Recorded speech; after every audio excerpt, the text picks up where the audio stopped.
this woman stood up with a rather sort of cross look on her face and said, how do you as an English person feel about the fact that India is about to become a bigger economy than Britain?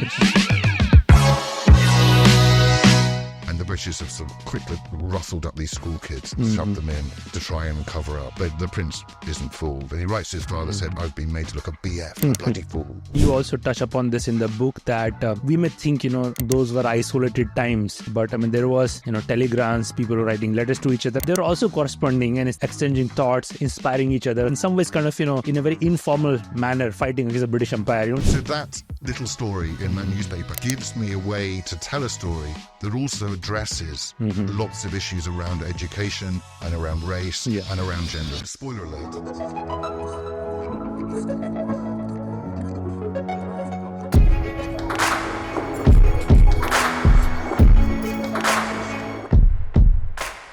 Matthew, welcome to SparX. Hello, thanks for having me. Yeah, it was great to meet you at Jaipur Lit Fest, I think 6 months ago. And I got to know about your work and your book, One Fine Day, among others. And last 6 months, I followed your work, listened to some of your talks, and really glad that we are able to do this shoot. Now, I have not done too many history podcasts, but the few we did really well. And I think, your work obviously, covers a lot of British history, but it overlaps with Indian history as well. So really looking forward to those conversations. But just before the shoot, we were talking and you were sharing, this experience you had of visiting India and visiting Taj Mahal for the first time. Quite an experience. Let's start there. Yes, well, I've been, as you said, I've been at Jaipur for a week, and that was an incredible experience. And sort of quite overwhelming, as I think probably a lot of first-time visitors to spending time in India have that experience. And my wife came out and joined me, and we decided we're great travellers, and we love finding out about foreign countries. So we decided to spend a few extra days, and we did the sort of slightly obvious things. We went to Agra, we went to Delhi. But the Agra experience I'm actually tingling now remembering it. We were there quite early in the morning. We had a guide, and we spent quite a long time in the courtyard outside, and there's that beautiful gate with all the mosaics, and you could just see this little flash of white behind the wall. And then we went through the gate and stood there, and it was a beautiful day, blue sky, beautiful sunshine, and there was the Taj Mahal. And everyone's seen pictures of it. There's models of it. But the real thing, the thing there. Yeah. And I just stood there and just realised there was tears flowing down my face. It was an incredible, really moving experience. Just the most beautiful thing I've ever seen in my life. Wow, that's incredible. That's quite a trip to India. I've been to Taj Mahal a couple of times, and I do remember, it's quite unlike, what you expect. The pictures don't come anywhere close to describing, so absolutely that's quite a moving experience. And this was your first trip to India, right, Matthew? No, I'd spent a little bit of time in Mumbai. Okay. Actually, I did a stopover there on my way to Sri Lanka when I was researching the book, and we stayed on the sort of in a hotel on the seafront, and again that was an incredible experience. We went to see the laundry, the famous laundry, which is just something from another world. Yeah. But that was only a few days. So this was my first proper time, and also meeting Indians at the festival and afterwards in the way that, that's a lovely thing to do when you visit a country rather than just the sort of tourist stuff. And even you were sharing with me that whole Jaipur Lit Fest itself was quite an experience, and you were able to meet a lot of people and have a lot of interesting conversations. Yes. Well, I did 3 events there. I was in conversation with someone who'd written a biography of Ian Fleming, because I'd done a book about Ian Fleming in Jamaica, which is a great interest of mine. I also did a talk with another West Indian historian who was writing about the slave revolt in Jamaica in the 18th century, which is, again, I've written books about that. And then I did my own talk, and I was interviewed by a British academic who was very gentle and nice, but had a very engaged, mainly Indian crowd, and some very interesting questions. At the end, I don't know if I should talk about that. Sure, yeah. There was this woman sitting right at the front, and at the end, a couple of people got up. Someone else got up first and said, "I hope you talk about the atrocities. I hope you teach the atrocities." I know I'm not actually a school teacher or university teacher, but obviously in my book, I cover all aspects of of the British Empire across the world, not just in India. And then this woman stood up with a rather sort of cross look on her face and said, "How do you as an English person feel about the fact that India is about to become a bigger economy than Britain's?" And I was slightly dismayed by the question, I have to say. Partly because, I mean, Britain is a bigger economy than the Netherlands, than Holland, because we've got a lot more people. Right. But look at Britain, the inequality, the poverty, the food banks. If you go to Holland, it's much more equal, it's wealthier, it's more liberal, it's got better press freedom and so on. So it's a meaning. And also the idea of this sort of competition. Now, I understand Indian feelings towards Britain are very mixed, shall we say. But I just thought, isn't that that whole sort of national pride, rivalry, shouldn't we leave that in the playground? Yeah, well, first is, India is a large country with a lot of opinions. This I've covered in this podcast also before. See, I think we are still, it's been 75 years since independence, but India is still going through finding, its own identity. Who are we as a people? Because, we had a very checkered history over 400-500 years, different, foreign rulers and so on. And that whole, I think some sense of Indian identity is only now starting to emerge. There are many different school of thoughts. Some people will go back 2,000 years ago. Some people will go to mythology. Some people will look at just development in the last 30, 40 years. And there are obviously tons and tons of problems as well. So you probably get, huge diversity of opinion. I think the country will have to probably wrestle with it for many decades, if not more, to really be able to articulate, some common sense of who we are as Indian people. Maybe, that's where the question is coming from. So you were at Jaipur to talk about, your book, One Fine Day. And I've been going through the book over the last few weeks. And very interesting take, the British Empire, depending on how you count, lasted for few hundred years. But you kind of zeroed in on one particular day in 1923, and which, according to your estimate, was probably the apex point of the British Empire. But the empire was also kind of crumbling. A lot of signs were there. So just, let's talk about, how did you arrive at this thought process of, doing this, book on British Empire, zooming in that one particular day? Okay, so I'd written quite a lot of books about the Caribbean, partly because I lived in Barbados as a teenager. And this was a really formative experience for all my writing, including One Fine Day. Because my dad, who sadly isn't with us anymore, but he worked for Shell Oil all his life, which is not very sound career these days. But he arrived. It was the end of his career, and he was given a job as the sort of boss of Shell in Barbados and some of the small islands. It's not a big business, but he came in, and it was the time of the Shell Shield, the inter-island West Indian cricket, and so he would be the white guy in a suit who gave out the man of the match checks. And that's what got me into cricket, actually. I went to the Kennington Oval and saw Marshall, Garner, Holding, Richards, Clive Lloyd. Yeah. Oh, absolutely amazing. I've been obsessed with cricket. You're surprised India, we still have fans for, that the great West Indian team from 70s and 80s, these guys are all legends. So. Yeah, absolutely, yeah. But it was a very slightly sort of neo-colonial situation. He was the white boss of all, there were all the senior people were whites from either Holland or from England. And I arrived there and I was 13-year-old, so an idiot. As we all are, we're all idiots.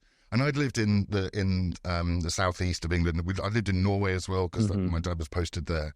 And I arrived there and I sort of suddenly realised I'm a white guy. And I hadn't really thought of myself as anything really, but now I was a white guy. And it was very, very strange. And Barbados was very strange when you suddenly see it from that point of view in terms of where the money is and what's everyone doing there. This is this tiny island, 20 miles by 10 miles. It's got 250,000 people. And it's just this crazy bit of history, which I went on to write about. So I'd done a lot about the West Indies, and I wanted to broaden. I wanted to find out, I wanted to learn more stuff. And I found, just by accident, this sort of official document about the Palestine Mandate becoming law on the 29th September 1923. And that was the moment where the empire reached its maximum territorial extent. There were no more gains, and the losses started coming quick. So first of a trickle, then of course a flood. And I thought, that's very weird. That's when I started writing this book, less than 100 years ago, Britain was the sole global superpower. Russia had collapsed into revolution. America had retreated into isolation. And so you had, on this moment, an empire that had bigger than anything seen in history. 460 million people. Something like a quarter of the world's population. 300 million of those are in what was then larger India. But that's more than the population of the United States, the Soviet Union, and the French Empire combined. A fifth of the world's land area. And I thought readers are going to be, book buyers are going to be really surprised that it was only 100 years ago that Britain, and considering Britain now, it's this sort of rather irrelevant offshore island. So I thought that was striking, and something that might grab readers. And so I sort of, the way to approach it, I wanted it to be about one day because I wanted to do something different. And I think a lot of the sort of big empire histories I find very frustrating because they try and cover too much and in too much sort of time scale. And so I hoped to narrow it down to find a different approach. And also it was a sort of challenge to me as a researcher to only really write about stuff that is happening then or is being reported in newspapers. And that's where I started. I just read hundreds and hundreds of newspapers from around the empire. And this is the sort of golden age of newspapers. Obviously there's no TV, there's no internet. Radio is very much in its infancy. The BBC is only founded in 22. So newspapers there are hundreds and hundreds of them. Even a town like Freetown, Sierra Leone, will have 3 newspapers, and they're all preserved. Wow! Which is, thank you, British Library, and also archives around the world. And then I sort of broadened that in sort of official document, and so I wanted to restrict myself. And what it meant is that I didn't come to it with a ready-made story to tell or an argument to go and then find primary sources to back up.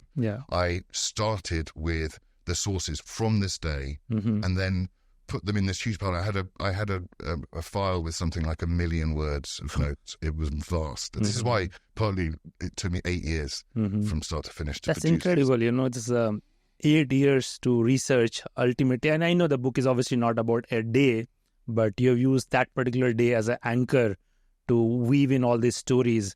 But also just going back to what you were saying, it is quite fascinating to just think that it is barely 100 years ago. And, we know in history, 100 years also just blink of an eye. It's not that long. As you were researching the book, what was your takeaway, that was the empire was feeling kind of at its zenith and feeling really good about where things are at? Or, it was going to unravel over next, 25, 30 years. What are those signs of, instability were all too clear to see as you're going through all these archives and what people are talking on an everyday basis? Well, it's actually it's a very curious sort of mixture of all sorts. There's an imperial conference happening in London. It's just starting, and that's where the dominions, so the Australia, New Zealand, Canada, South Africa, but also India, which is a sort of in the waiting room for dominion status. Who was representing India in that conference? There was the Raja of Alwar. I don't know, or Maharaja of Alwar. So someone just British sent to represent them, I guess. There was a liberal politician whose name I can't remember. So there's a representative of the sort of Indian politician, and there's a representative from the princely states. And the same thing had happened in 21 when the politician representative was VSS Sastry, who I write about, quite a lot of very interesting figure for me. But they are picked by the Secretary of State, and they're not treated as equals. But anyway, they get together, and you talked about how did people feel about the empire. Well, some people are incredibly congratulatory, and partly because it's to this moment in 23, it's a lot of problems have actually seemed to have gone away. The Indian non-cooperation movement has collapsed. Gandhi's in prison, and actually there's a report in the Times on my actual day of Nehru has just been arrested. because he got involved with the Akali movement. And so that problem seems to have gone away. And also there's growing prosperity in India after a really, really bad time. The island problem, in Ireland, of course, there'd been a war of independence, which the Sinn Féin lost. Then there'd been a civil war. And now there'd been an election, and a free state had been established as a dominion. So they're all going, the Irish problem that has been devastating British politics for 100 years, it's solved. Hooray! Yeah.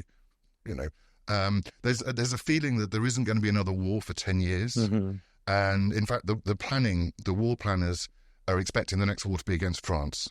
Everyone is sure of this. And in fact, bombers are being designed to reach Paris. Exactly for that express purpose. And also there's a feeling also that that Britain has come through the war. The empire has contributed massively to the victory over Kaiser's Germany. And Schmutz, who's the South African, said the British Empire is now the greatest organization, the greatest empire of organized freedom the world has ever seen. And there's a Chinese guy in Singapore who's the leader of the Chinese community called Lim Boon Keng, story I tell. And he says the British Empire could be a federation of mankind. All that's lacking is sympathy and knowledge. There's a caveat. There's an Indian journalist in Kenya. There's obviously there's a big Indians in Kenya story in the book for various reasons that perhaps we'll talk about later. Who's saying the British Empire it's this amazing conglomeration of creeds and races and nations. It's the future. It's the future brotherhood of man. It's going to be the proper League of Nations, because the League of Nations has been formed, but it's already sort of crumbling. So people see it as a sort of potential world government based on the British Empire. But there is a big but. And the biggest factor is the First World War. Now, the First World War has obviously bankrupted Britain, because Britain paid for the Allied effort. It didn't just pay for itself, it paid for the French, Italian, and they're owed lots and lots of money, which the French can't pay. The French can't pay until they get reparations out of Germany. Germany's on its knees. And America is calling in its debts with disastrous consequences, as we would see later down the track. It's also the British, the British sort of, the experience of the war has really undermined a lot of the certainties that the empire was built on. The whole idea of, sort of patriotism and national pride, these are now sort of really looked at with a great deal of cynicism. And probably most importantly, the war has had a huge impact on the colonised, the governed populations in the empire. How can the British rule has rested on this idea that they're bringing civilization and they're bringing peace. Well, if they're so civilized and peaceful, this carnage in Europe, so a lot of the respect that was held, that the British were held in, has gone away. And of course, the war also accelerates history. An Indian politician was talking about, we're going to advance 50 years in 4 years, which effectively happens. Take the case of India. There's huge industrialization. There's a lot of Indians are taking up positions that the British held because the British have gone back to fight in Europe. And there's also, perhaps, this is sort of unhappily perhaps the most important thing, there is devastating sort of hardship caused in India and elsewhere. The taxes have hugely risen all across the empire. And in India in particular, there were very bad famines, terrible harvests, and there's a lot of malaria and, of course, influenza, the Spanish flu. And there's something like, in the years up to sort of 18, 19, 20, there's something like 11 to 13 million excess deaths in India.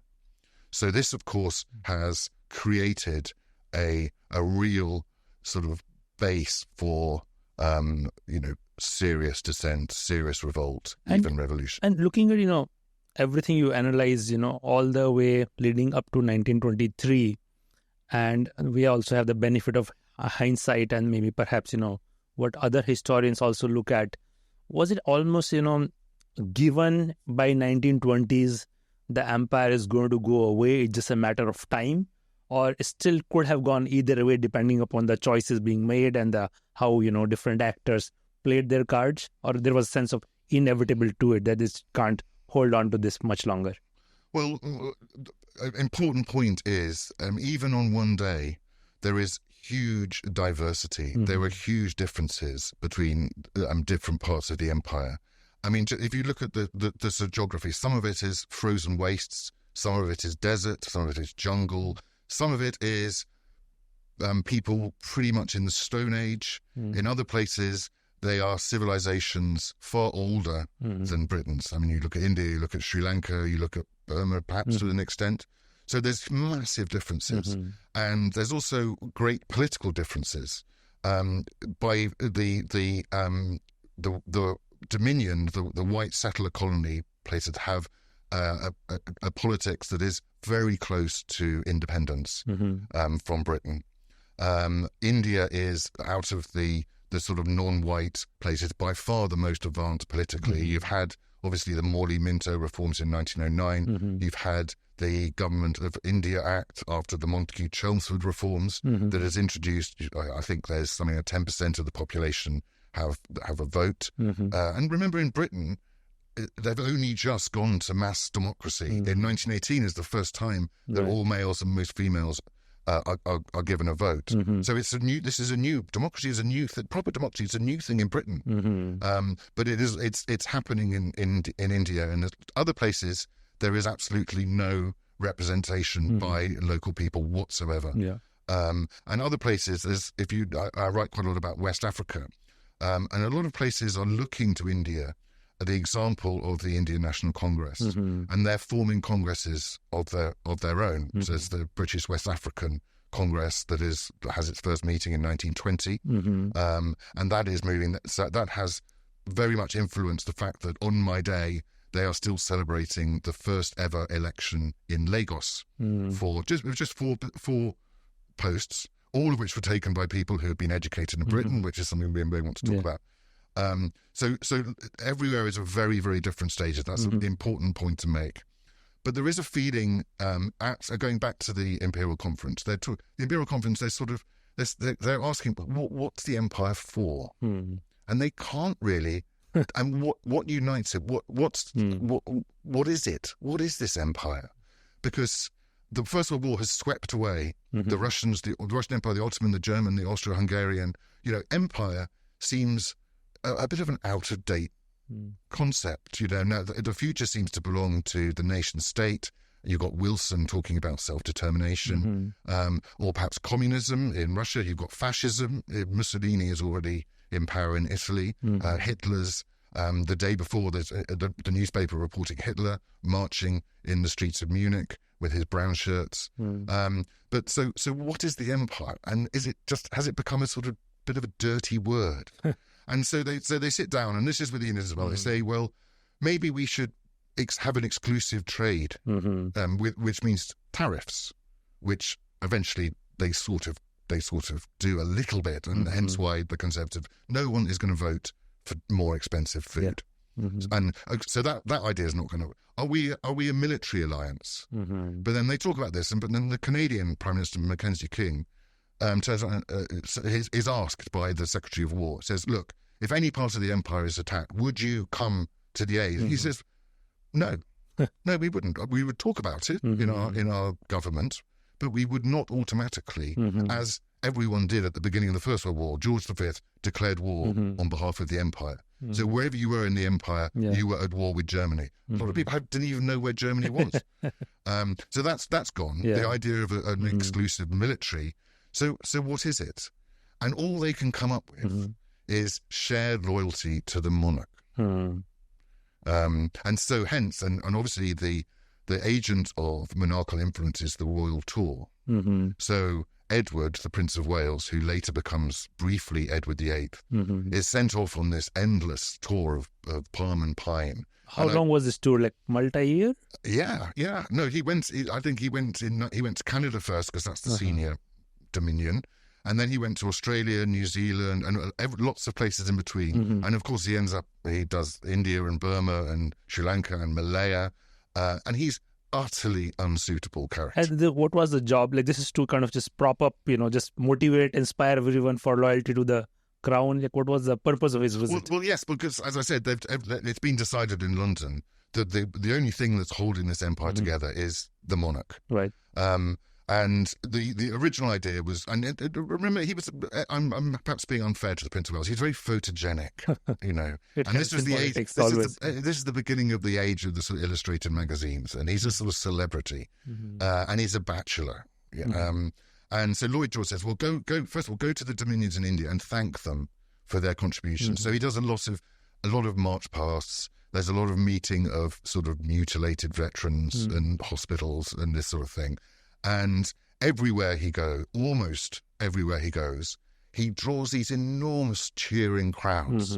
And it's a huge success. Even in parts of French Canada, who have a lot of beef with Britain and with the Anglophone Canadians, even they couldn't resist cheering and wanting to get a glimpse of him. And he goes to New Zealand. New Zealand's the most loyal colony, and it's like little England. He goes to Australia, and Australia's had a very complicated war. There were huge debates about conscription, and in fact, they voted down conscription twice during the war, even though they needed more men to feed the guns of the Western Front. And it's a very divided society. There's a big communist party, and they say, we don't want the prince. He's the sort of capitalist, old school. But he gets to Australia and he charms them. And all of the boycotts sort of crumble away. But then he gets to India. What happens in India? Well, he writes, he's very nervous. And he says he's having a conversation with the king. And he says, he's gone to Australia and says, I'm an Australian. I'm a Canadian. And he says, I'm not going to say I'm an Indian. No, I'm not going to say that. And there was a real debate about, because this had been planned for ages. It had actually been planned originally for him to come and open the Parliament after the first vote under the Montagu-Chelmsford reforms. But he was too tired. He was tired, and he had a girlfriend in London that he didn't want to, married mistress in London that he wanted to spend more time with. And the king wants to get him out of London because he's just drinking and he's he's a playboy prince. But in India, the army don't want him to come. The regional governors don't want him to come because they're facing, after Rowlatt and after the massacre, they're facing non-cooperation movement. They're facing real political threat, and they think that throwing this prince in, it's going to be, for one thing, a security nightmare. It takes one person to throw a bomb, as you saw with Hardinger in 1911. It was in 1911 where he's very nearly killed by just a homemade bomb. But it's decided it would just send completely the wrong message if India is not safe for the prince to visit. So they go, it's got to go ahead. And he's very nervous. He arrives in Bombay, as it was then, and there are demonstrations. Gandhi's there. There's a huge pile of Western clothes being burnt, as a sort of symbol of rejecting the West. And then he plays polo. He's a great polo player, and he gets on this train. There's 3 trains, massive, lavish, and there's one just for his polo ponies. And everywhere he goes, he gets out. And Indians, a lot of them do boycott it, and those who don't are often roughly treated. There's Parsis and Christians who are attacked in Mumbai. But he gets out the polo ponies, and people are curious, and they come and have a look. And the press, the British press who are travelling with him, of course, they kind of ignore the bad bit and they stress the positive. And he heads off. He heads north, and he's into the princely states, and there it's completely different. There is no protests, no boycotts. And interesting to discuss why this should be. Partly because it's the rule of law is very different. If you step out of line, you disappear. And the British in the British India are rather jealous of the power that the princes have over their populations. And everywhere he goes, the princes lay on these incredibly lavish shows. Sort of Rolls Royces driving past, camels and elephants, and just the money I mean, that's part of the point. It's showing the money. Yeah. You know, there's a cannon made of silver. He goes into one place. This is early in the trip, and he's with Louis Mountbatten, who was obviously later the last viceroy. Yeah. At this time, he's a young idiot. I mean, you could say he was an idiot the whole time, but he's really juvenile. But he wrote a diary, which is very funny, talking about they're drunk the whole time, they're looking for women the whole time. But in one of the sort of palaces, the Maharaja palaces, he goes in and there's all this jewelry laid out, and it's got price tags on, so you can see how much it's worth. Yeah. And Mountbatten, even though he's a very naive young man, he says, you know, this is a bit, you know, you can kind of feel sympathy with the Bolsheviks looking at these places, because you see you see the money, and then you go around the corner and these people are really suffering, because it's still, in 21, this is still, you know, there's still been very bad harvest, trade is depressed, there's inflation, rents are going up. Yeah.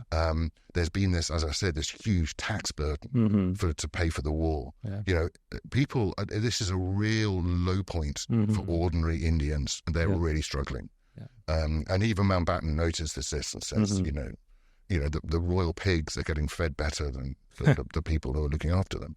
And then, so there's two Indias. There's the India of the princely states and they have a very different experience. When they arrive at Allahabad, for instance, there the Congress Party have called for a boycott of all the princes' sort of parades, and he's in this fancy car, and either side of the road there's solid police facing outwards, but there's no one there. There's no one there. Yeah. The shutters are shut. It's a humiliation for the prince. He goes to a university where he's supposed to meet the students, and they've all boycotted it. And the British have sort of quickly rustled up these school kids and shoved them in to try and cover up. But the prince isn't fooled. And he writes to his father, said, I've been made to look a BF, a bloody fool. So a strange time, I guess, you know, a lot of contradictions and a lot of, I guess, unresolved things, and, you know, various forces moving, you know, things, pushing things in different directions, and which was, as we know, like played out over next couple of decades, you know, both at the global stage, but also in India. But going back to your research for this book now, maybe, you know, as you were going through these newspaper archives and so on, let's just maybe both talk about a bit for your process, you know, like, did you like go through his newspaper archives, you know, pretty much around the world, at least, you know, wherever British Empire had a strong footprint? And what are some of the interesting, you know, bits that you will ordinarily not notice or not find in history books that you were able to glean from, you know, going through these archives? Well, I think I learned lots of things that I had no idea about, and that I assume my readers would have no idea about. I spoke at the beginning about this sort of straitjacket or discipline, but it forced me to take the story in unexpected directions. I mean, one example is, actually, this isn't from a newspaper, it's from an official document. I was looking at the miscellaneous correspondence folder from in the British archives down here in London, and I found this letter which had arrived on my day at the Colonial Office from something called the British Phosphate Company, which I'd never heard of.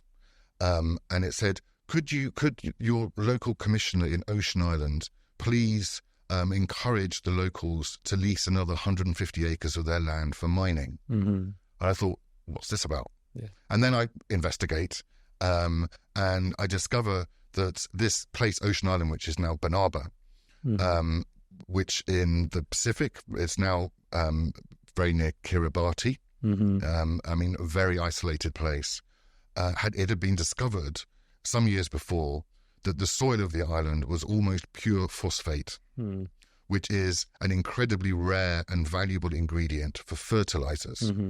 Now, New Zealand and Australia at this time have sort of reinvented themselves, because they started out as gold rush countries, of course, but they'd reinvented themselves as the sort of granaries and dairies of the empire. They would provide the wheat, the milk, the butter, the lamb, but there was a snag that they're not actually very fertile. And in order for this dream to come true, they need a lot of fertilizer.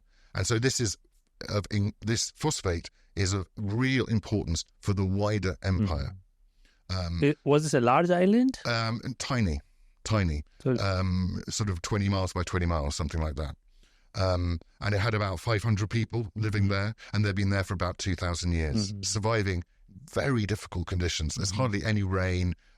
It's an incredible story. They're incredible survivors, these people, the Banabans.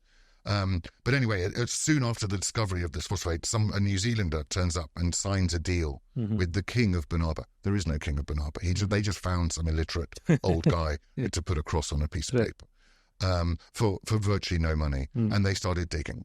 And the Banabans, they get there's a shop, so they get canned goods, they get some medicines, they get a reservoirs are built because it deals with this shortage of water. So it's kind of good. But then they kind of notice, well, hold on, this is our island is disappearing.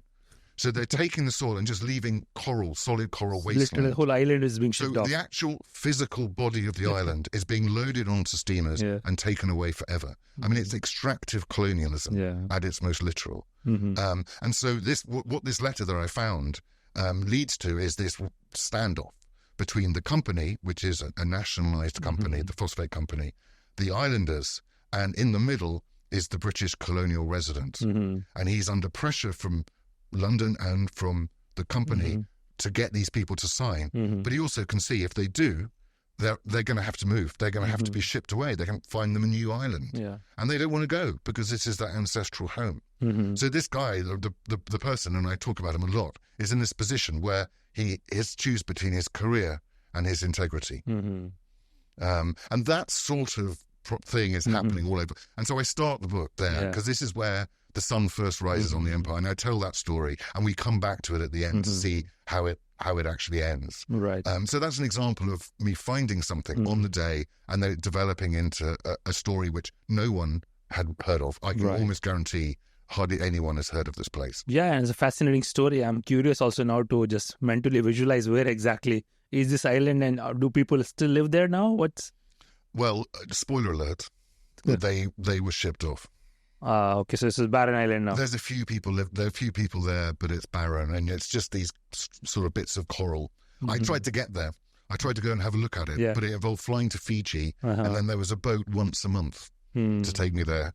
So, unfortunately, maybe someday. yeah. So, but newspaper. I'll give you another example of a newspaper. I saw in a Sierra Leone newspaper the announcement that a new school was opening in Freetown, the Technical School for Girls, set up by someone called Adelaide Casely Hayford, and it's the first. She's a British woman. She is a Sierra Leonean whose father had some British blood and retired to Jersey, the island, a British island off the coast of France, and so she grew up there in a school. They were the only black family on the island, and according to her, she was treated. Everyone loved her. There was no racism at all, which is very surprising. She was a gifted musician. She went to study in Germany. And then her father dies, and her father's last wish is for her and her sister to return to Sierra Leone. And she returns, and this is a recurring theme. Nehru talked about this. She felt like a white black woman, and she has real difficulty reintegrating back into. But one of the first things she notices is the appalling state of education, particularly for girls. And it wasn't just incredibly badly funded, and they had poorly trained teachers. And this is the story of education. Education is a great boast of empire. It was terrible. It was absolutely terrible. But most importantly for her, and also for a lot of other people, including people in India, is the education was always stressing the superiority. Everything important, even for Africans or for Indians, happened in Europe, in Britain. And they have to learn the dates of the kings and queens of England, the heights of the Chiltern Mountains in England, and sort of obscure British history. And the upshot is, as Adelaide Casely is that in her experience in Sierra Leone, black children are taught to be ashamed of their colour, of their culture, and of their own African history. And this is a big issue across the empire, and people are in 23. This is part of the sort of kickback that's really beginning at this time. People are saying, well, this is not acceptable. We want to have pride in our culture, in our colour.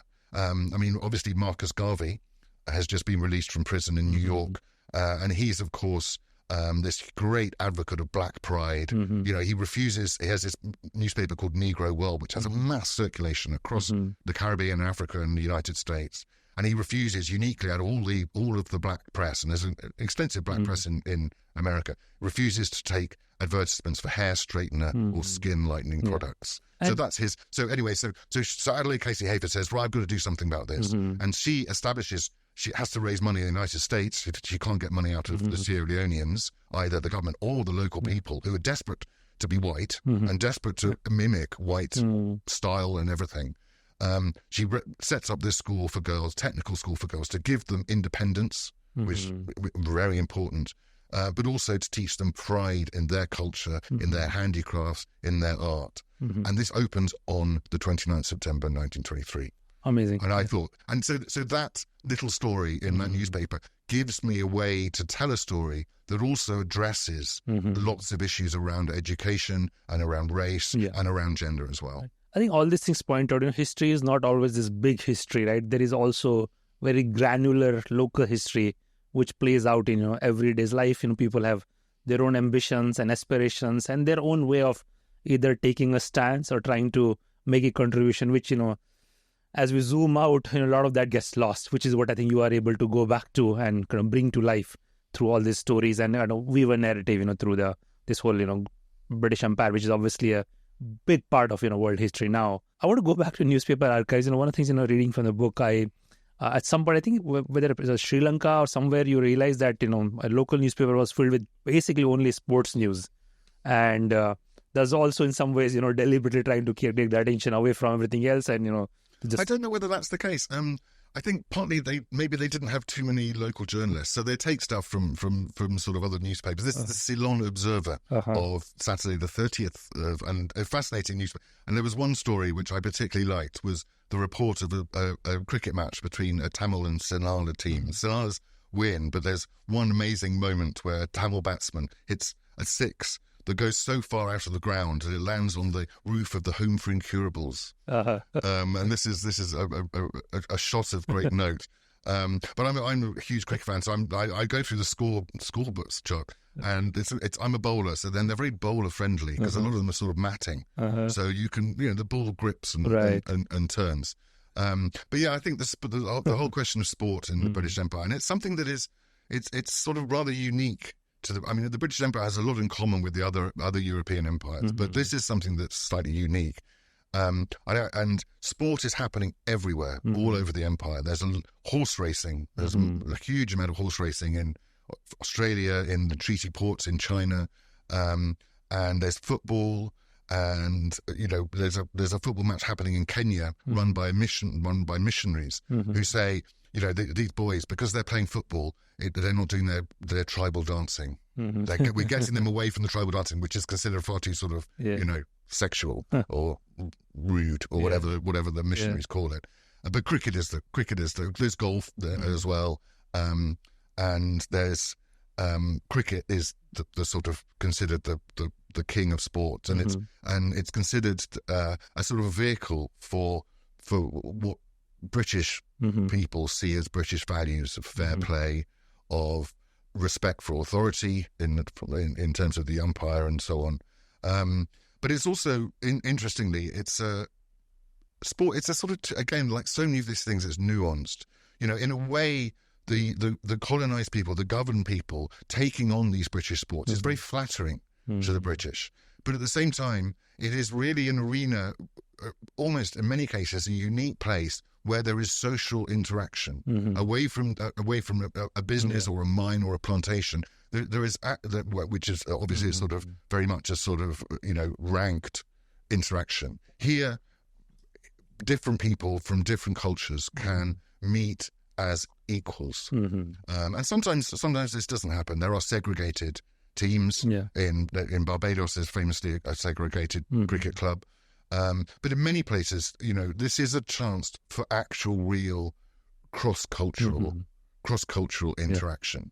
And in some places, in some people's views, even contemporary people's views, sport is the sort of the one almost sort of undeniable benefit and the sole benefit. And there were teams where sometimes, the British, officers as well as local people will just play on the same team, and at least for that brief moment, kind of just be in the sport and forget about, who is the ruling class, who's the ruled one, and so did you see some of that? Yes, absolutely. And it's also, so that happens on an international stage. On my day, a West Indian team has just returned to Trinidad, and they've been touring around Britain playing. And one of their players is Leary Constantine, who of course becomes the first black member of the House of Lords some years later.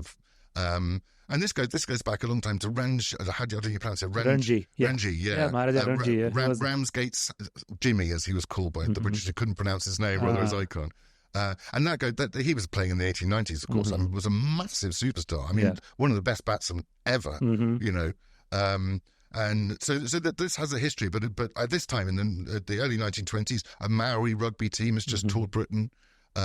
There's a Parsi cricket team also playing internationals.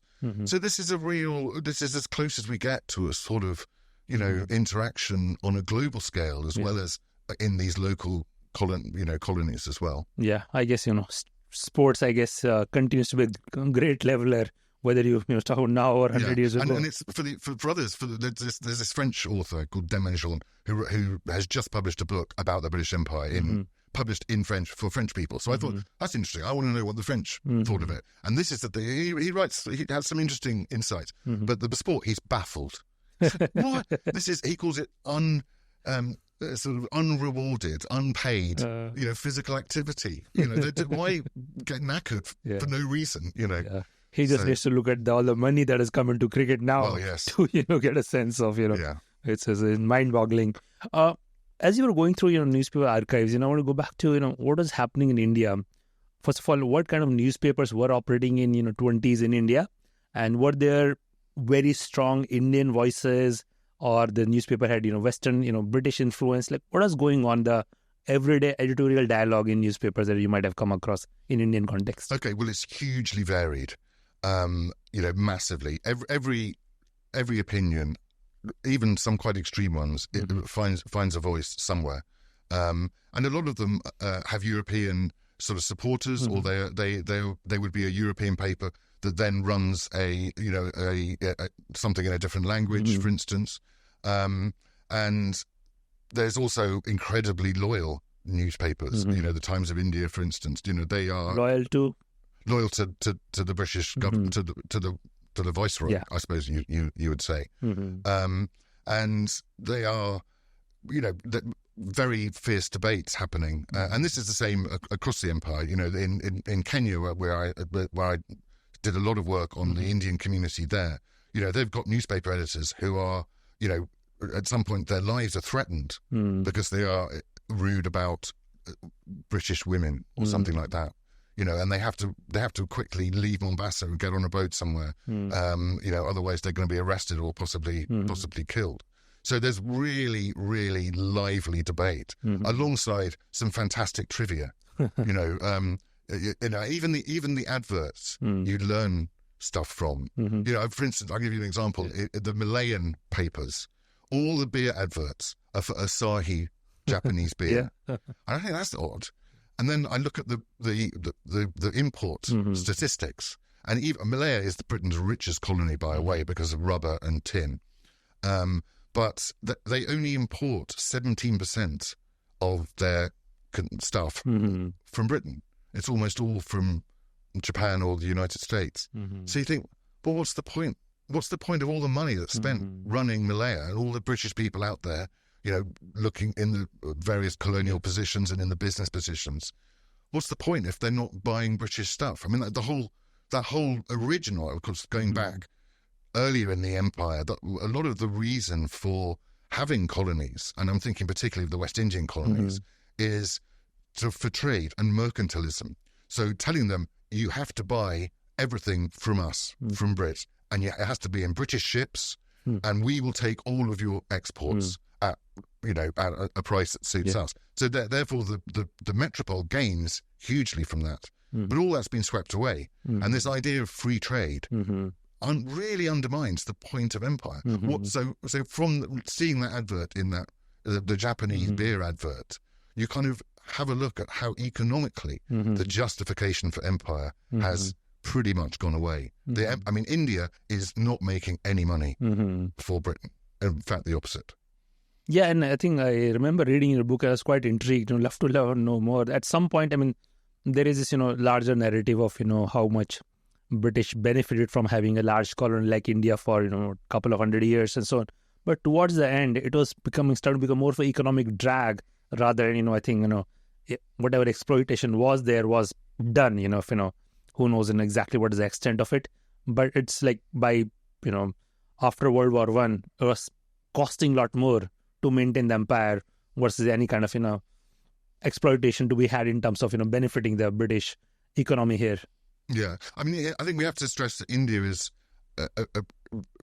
completely different to the rest of the empire. In fact, a lot of the rest of the empire was taken on just to protect India. If you think about all of the Indian Ocean colonies and bases and so on.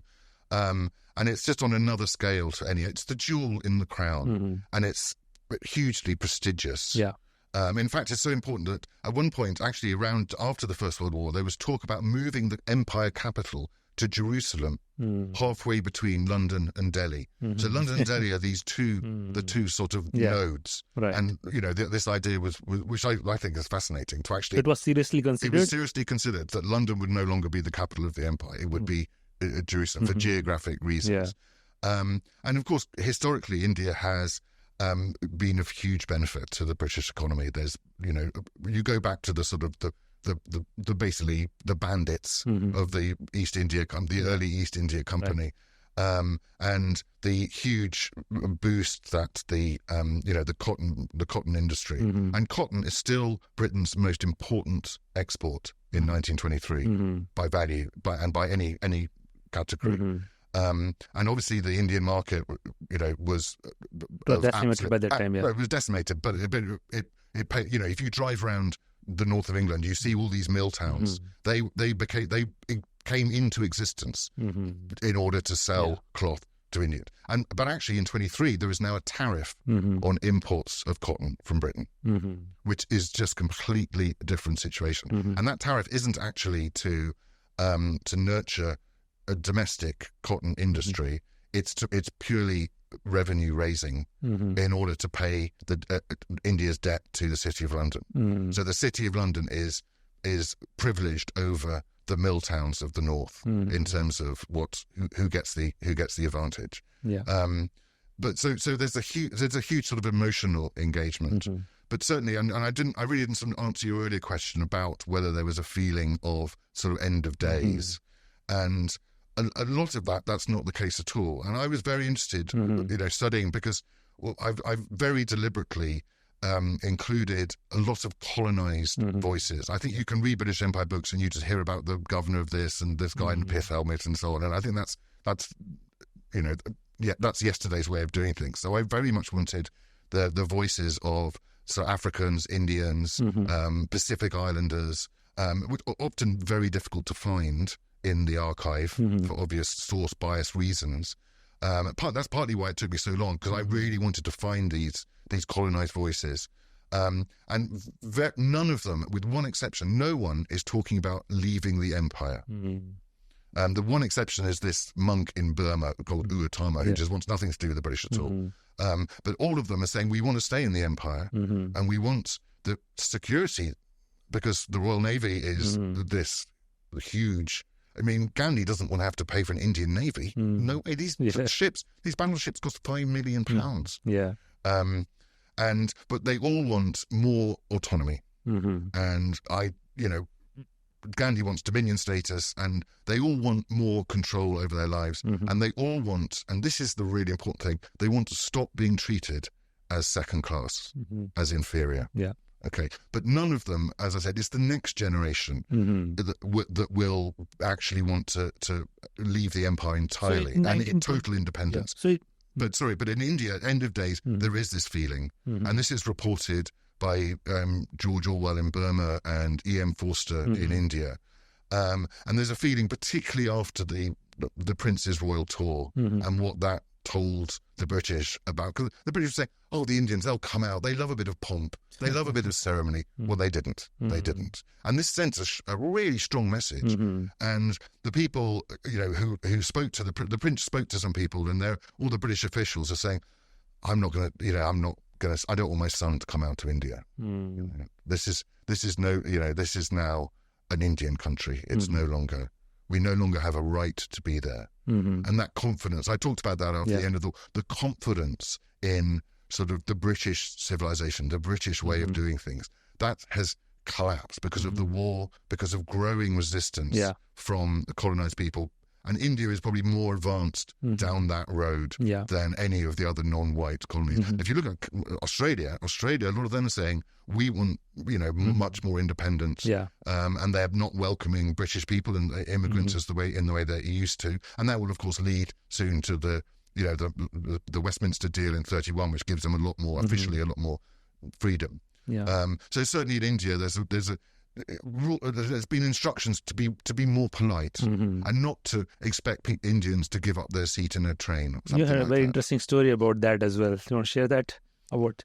Yeah, well, there was this. Yeah, this guy Ross Mahood, who's a friend of Ian Forster, and he dedicates a passage to India. Is Passage to India a well-known book in India? It's reasonably well known. I remember reading it, in my teenage years. So the book is still in circulation, but probably not that well read now, I guess. Okay.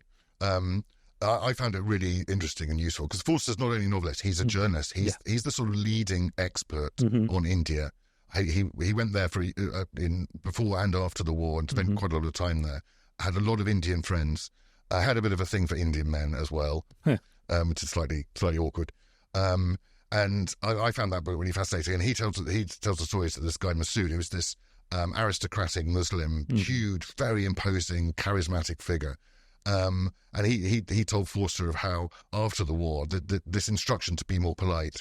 He was sitting in a carriage, and a white guy came in, British guy.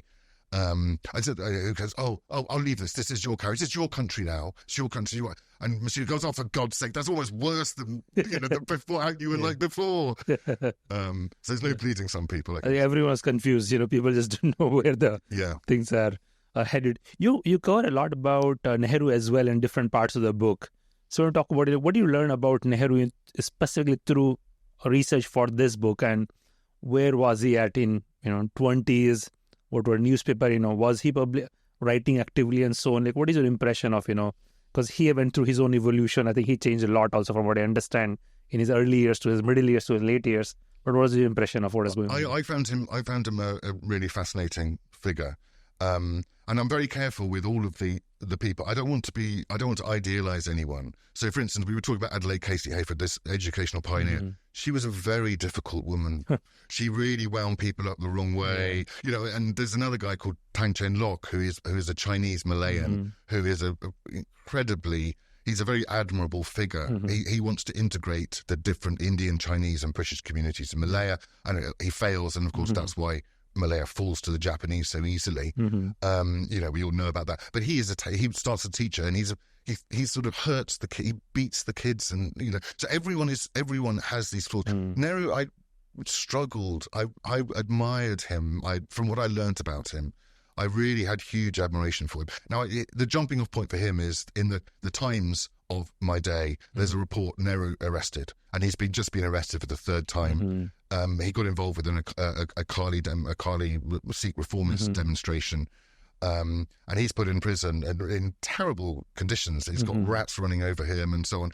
But I then sort of wheel back and I tell his story from when growing up in this rather sort of lonely, large household, but lonely.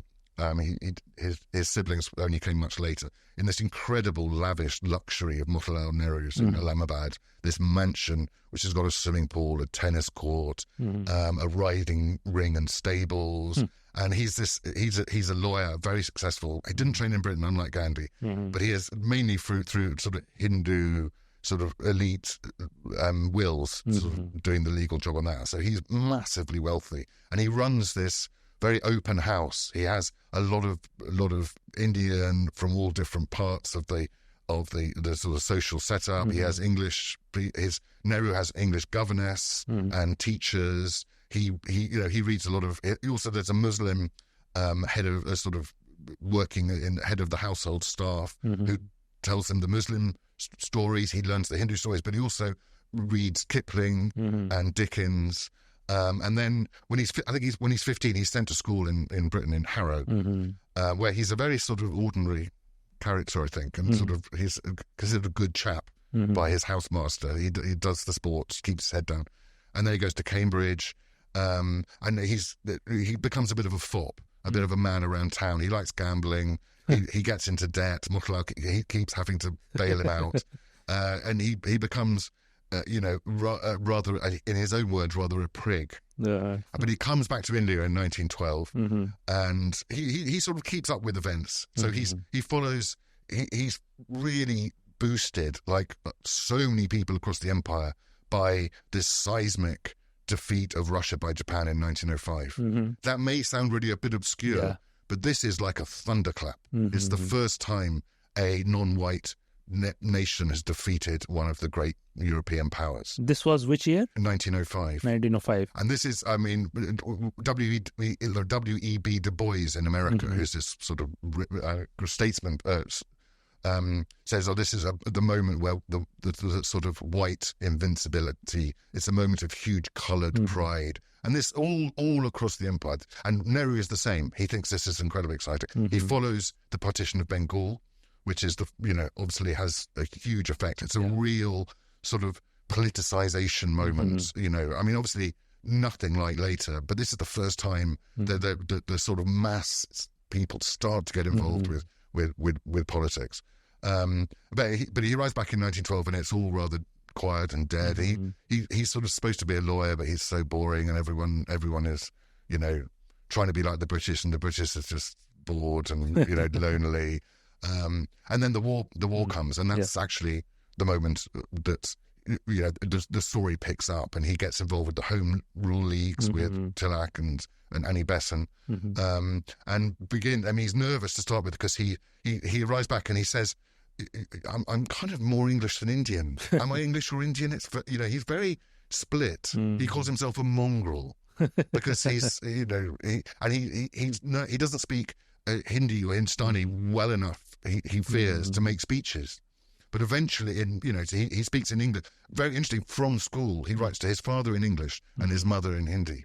So it's a real, and that happens across the. It happened a bit. We talked about Adelaide Casey Hayward, educated in Britain, and then he gets more and more involved, and then he meets Gandhi, and then, according to his sister, he wrote a wonderful autobiography, which I think another prison time, I think in the 30s, and there's a lot of letters, there's a lot of writings, there's a lot of speeches. It's all there, and it's just a pleasure to really deep research this.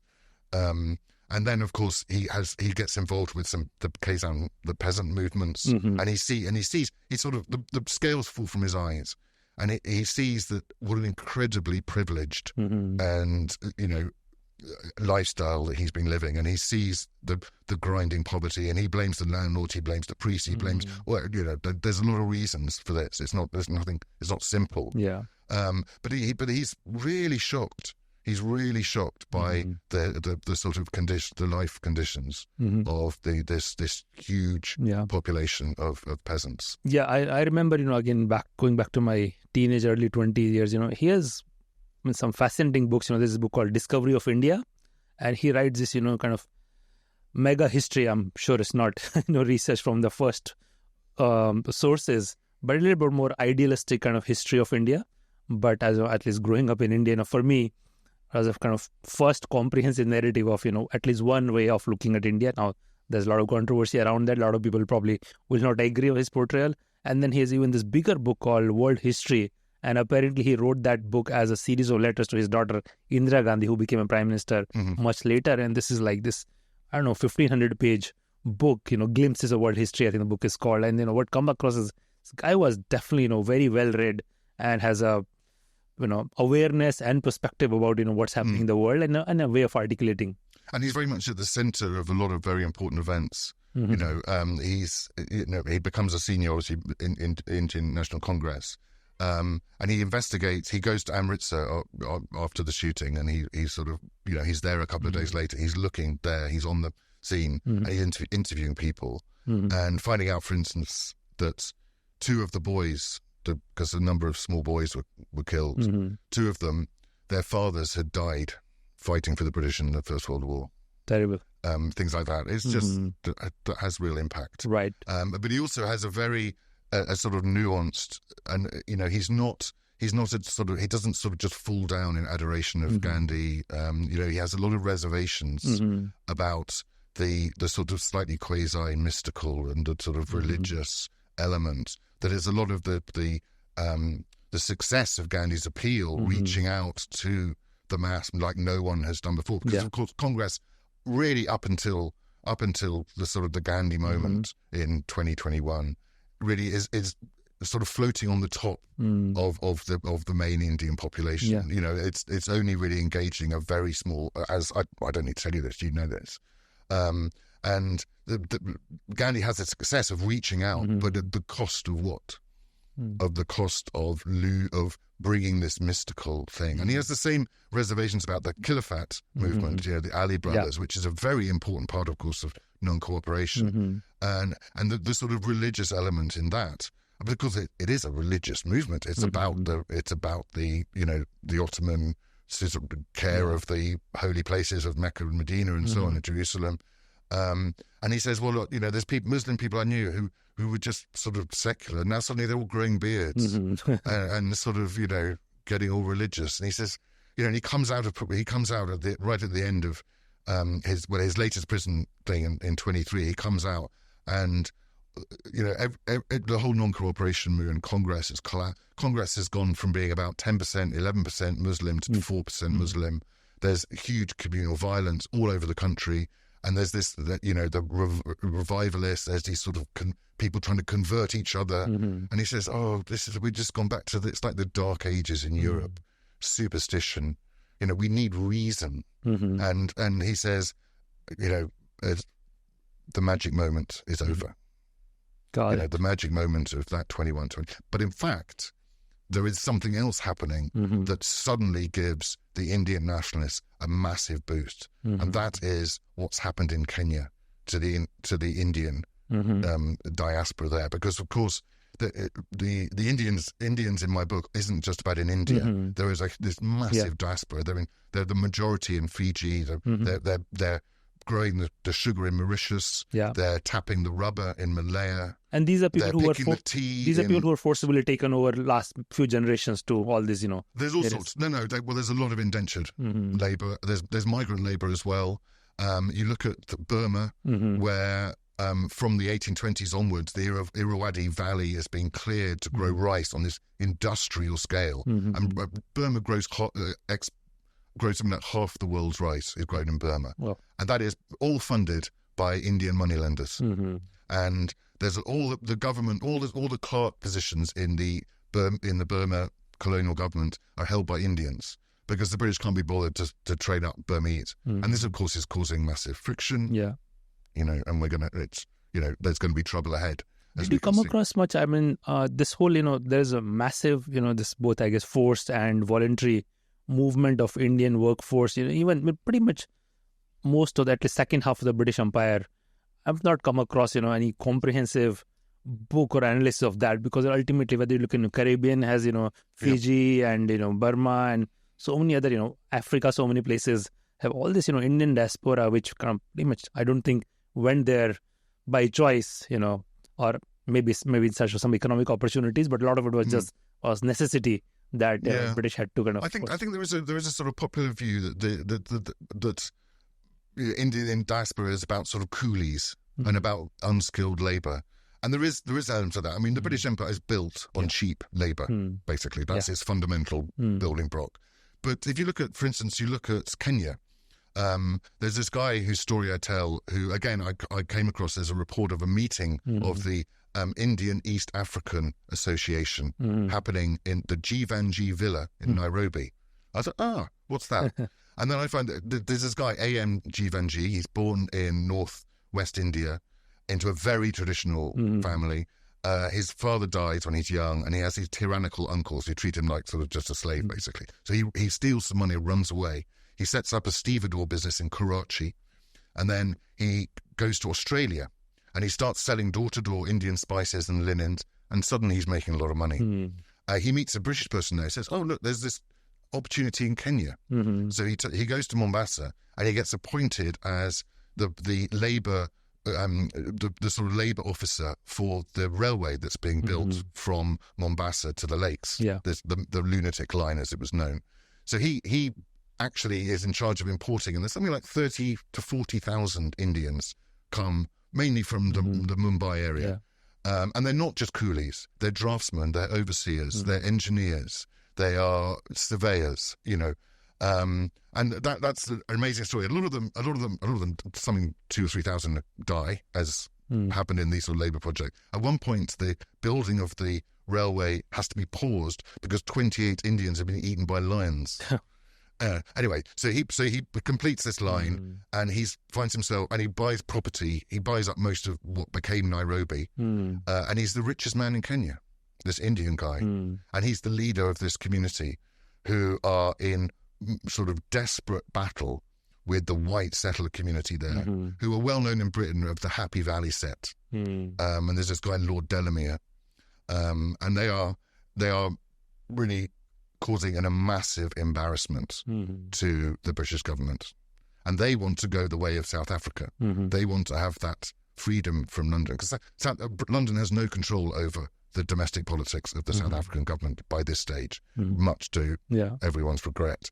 And so there's this really amazing moment where they are fighting, and they're sending delegations, and the Indians, people like Sastry, who's been this moderate, suddenly he says, their political rights are being trampled because they have they're not allowed to bear arms. They're not tried by jury. They're restricted on where they go on the train, where they go on boats. It's an appallingly degrading system, considering that there's 20,000, 30,000 Indians in Kenya, and they're making all the money. They're paying all the taxes.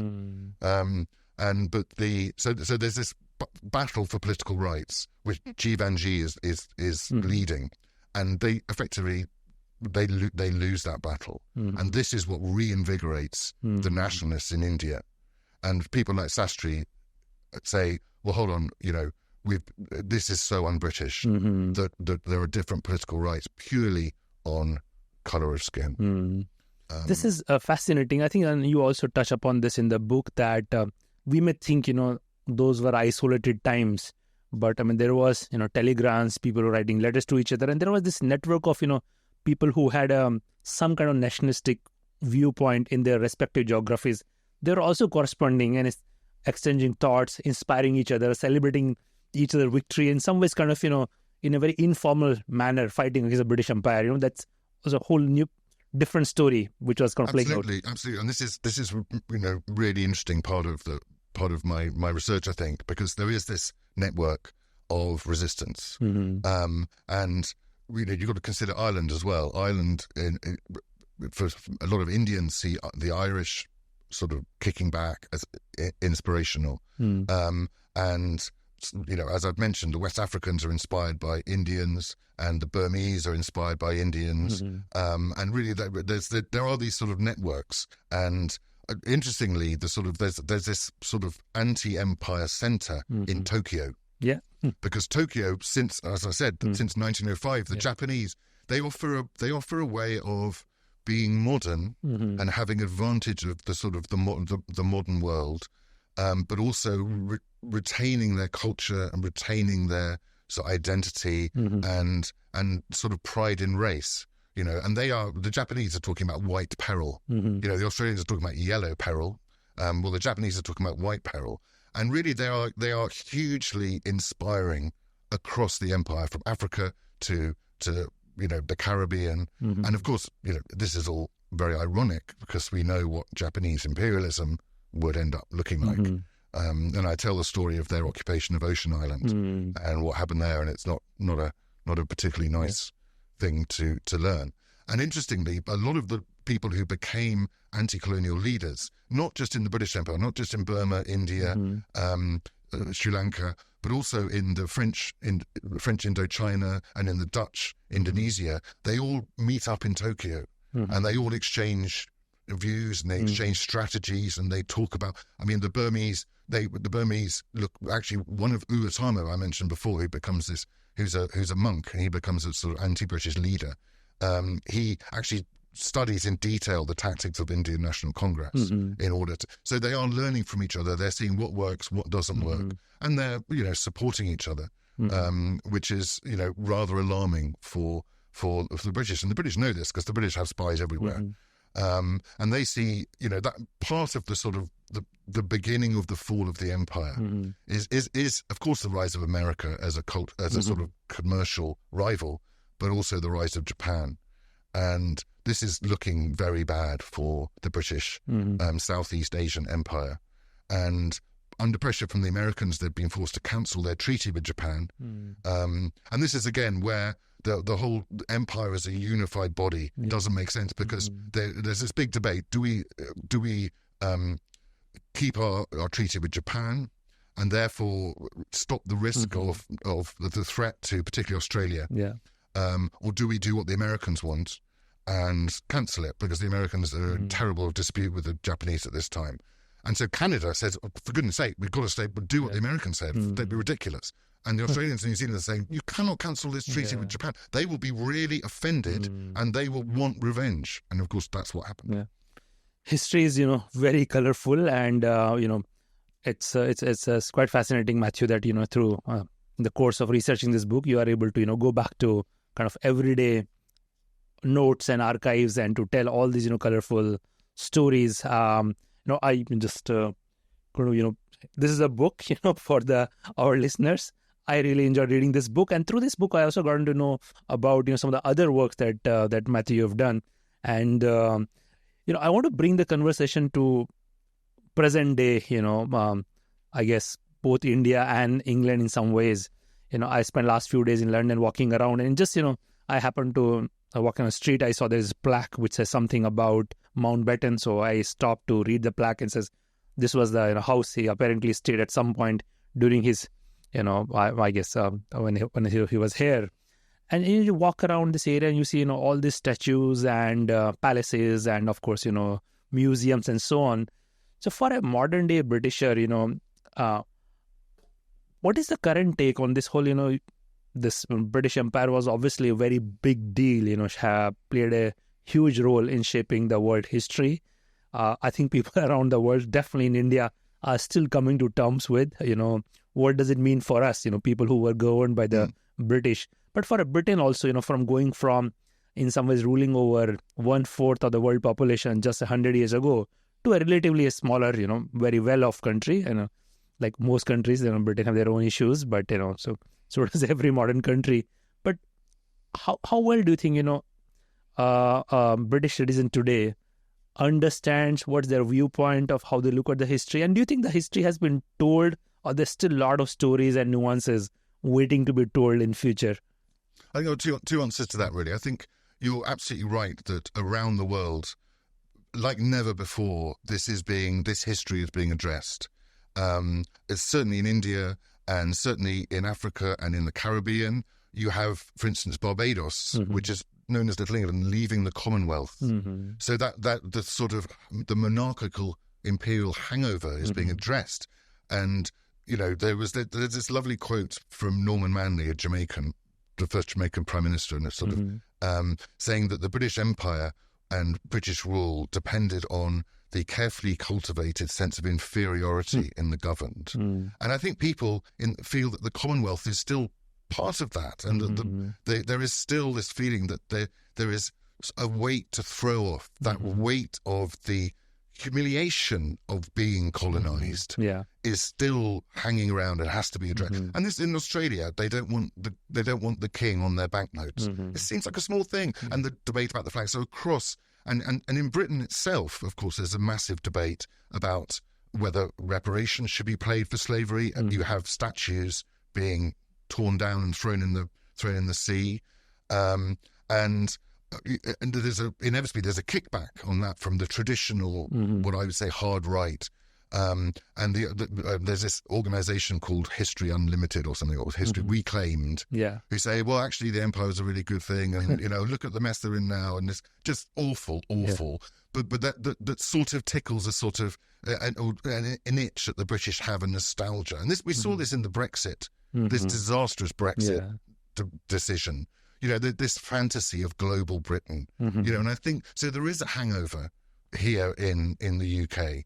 But the second part that I think is why it's important for us domestically to address is that the cheap labour that we enjoyed in the colonies. Well, after the Second World War, we wanted it to come and work for us here.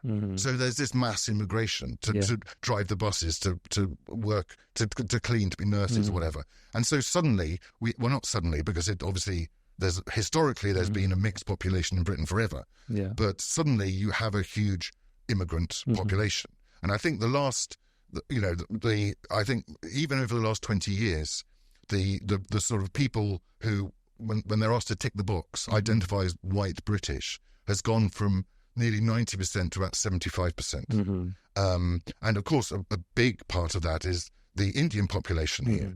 And the fact is that the people who were historically, or their grandparents or their great-grandparents were living in parts of the world that were in the British Empire in one form or another, a lot of them are now a part of British life. And I live in East London, where people who would tick that white British box are in the minority. And there's all sorts of mixtures and intermarriage and everything going on. And I still, as we talked about earlier, having me growing up with a very white play, I still see a Chinese girl and a black guy, or an Indian girl and a white, and I think, oh, great, isn't that great?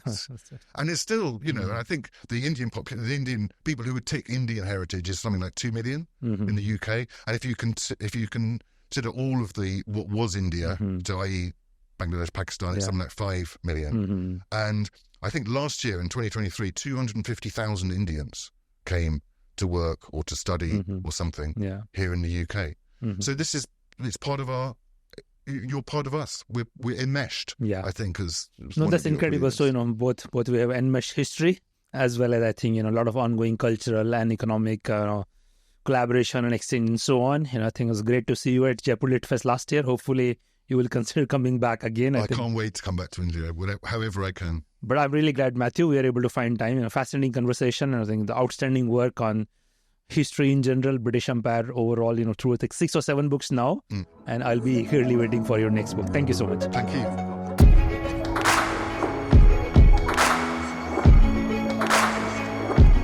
At SparX, we aim to bring to you stories of exponential impact. We share in-depth analysis of what goes behind success stories. If you find our conversations interesting, you can join us by subscribing to our YouTube channel. You can also listen to SparX on Spotify, Apple Podcast, or any other audio platform of your choice. If you have any suggestions on who we should invite or what topics we need to cover, just let us know in the comments. We are always listening, looking for ways to improve, and keep getting better as we go along.